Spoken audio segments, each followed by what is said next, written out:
Hey yo, and welcome to Politabrawl. My name is Brian, and Elise Stefanik refuses to be bullied like a clown like Kaitlan Collins and is forced to just brutally take her down live on her own show on CNN. Donald Trump hasn't cooperated. Don't you just think if he had cooperated, he could be in the same situation? This is at the behest of Joe Biden. But if he had cooperated, don't you think he could be in the same situation? First of all, there is a difference President here. Biden? President Trump has, according to the Presidential Records Act, he has declassification authorities. Joe Biden does not have that when he was Vice President of the United States. Joe Biden also had classified documents when he was a sitting senator. That is not covered by the Presidential Records Act. So to say... I've read the Presidential Records Act. It also doesn't give Trump the authority to just take documents and keep them in a ballroom. This was a raid on Mar-a-Lago, Caitlin, versus working with Joe Biden and saying he willfully broke the law but refusing to prosecute. But it is selective prosecution. That's my point, because Trump did not hand over the documents for more than a year. Jim Trusty could tell you that. From the DOJ, from Joe Biden's DOJ, ordered by Merrick Garland not to prosecute against Joe Biden, even though it specifically found that he willfully broke the law. It was an independent special counsel. And on top of that, the reason why they're not prosecuting is because they say he's mentally unfit to put in front to pursue that.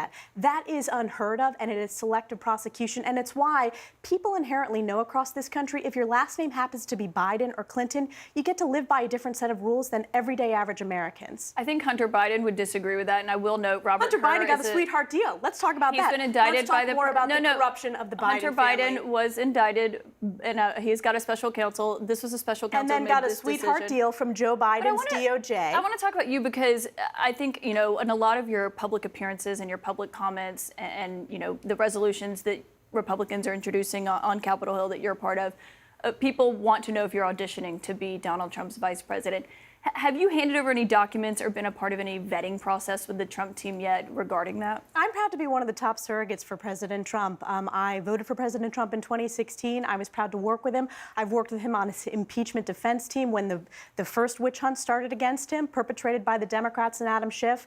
And I'm proud to be a top surrogate. I would proud to serve in a future Trump administration, but we have a lot to do. I have a lot of responsibility as the House Republican Conference Chair, and most importantly, as the representative for New York's 21st Congressional District, giving them a seat at the highest level. And we're focused on the issues that matter to the American people. The border crisis, which is raging across our country. House Republicans passed a border security bill. Joe Biden has failed. In fact, he has caused this border crisis. Well, also, I mean, the Republicans in the Senate... We passed a border bill. Right, one that was never going to pass, a Democratic-led We passed a border bill, and you and I both know how difficult it has been historically historically for a border bill to come together. Yes, we just saw what happened with Republicans on Capitol Hill. House Republicans passed a border bill that Joe Biden opposed. I want to talk about the Biden border crisis is because of Joe Biden's executive action. HR2 he is a Democratic president. And Joe Biden opposed that.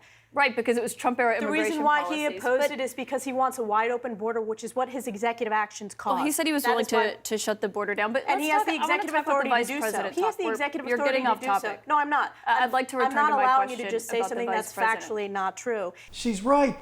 This is why I keep on telling people that the media is filled with nothing but dirty smear merchants.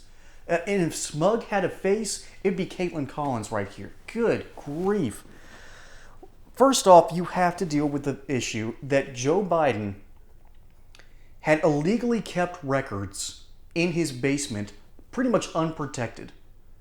Now compare that to what Donald Trump had. How do you think someone is going to get into Mar-a-Lago? This is an issue of security, not an issue of records keeping, at least in my opinion. And the National Archives called on a huge amount of people to turn over some documents. Donald Trump was bewildered, tried to fight it legally. Meanwhile, Joe Biden realized, oh crap, I've actually broken the law here, and so here you go. Trump wanted them to have proof positive that he was doing something wrong before he turned him over. That's the whole reason for that kerfluffle.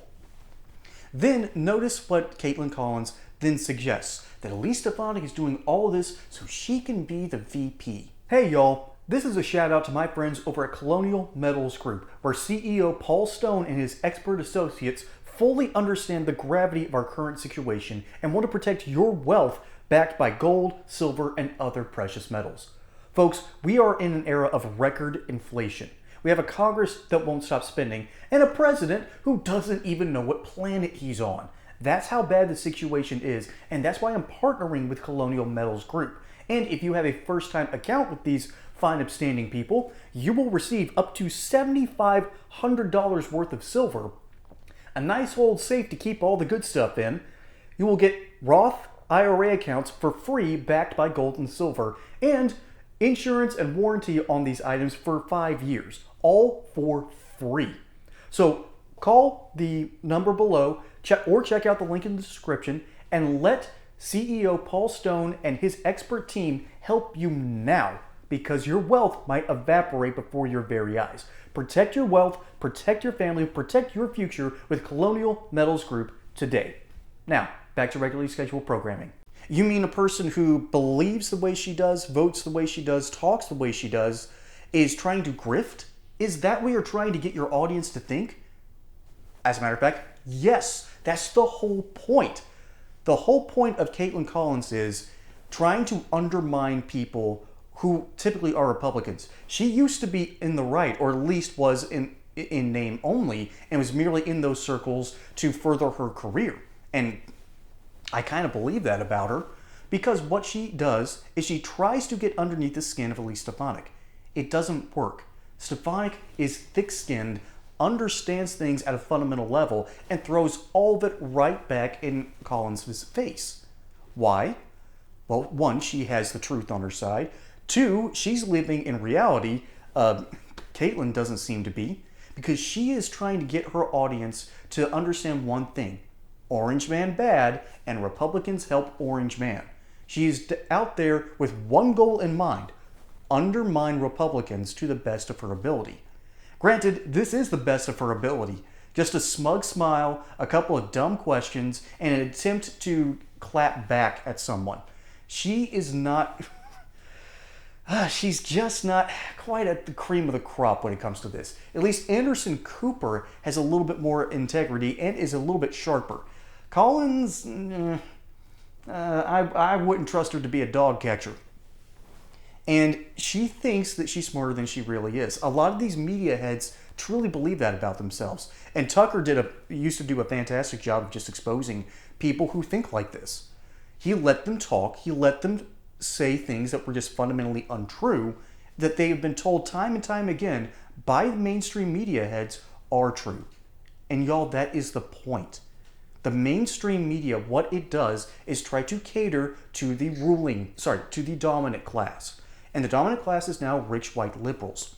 And that's not a good thing at all, because these rich white liberals don't get it. They don't understand the problem. They don't understand what's going on. They don't fundamentally understand that we're hurting out here. And the policies that they continue to espouse make things worse for us. Inflation is destroying my future. It's destroying my family's future. And the only people who can afford it, I believe, are rich white liberals who watch CNN and are so insulated in their ivory towers that they don't understand that in their delusion and their bad policies, they keep on making everything worse. It's just a sad thing to see out here, folks. These people think that they're doing the right thing, and they're doing the wrong thing. And it's just sickening to think. And Elise Stefanik is trying to speak truth to power here, and Kaitlan Collins just stands there blinking, wondering what is happening. She has no idea that she's been outflanked. And eventually she's going to come to that conclusion. She'll do it one day and go, oh God, what have I done?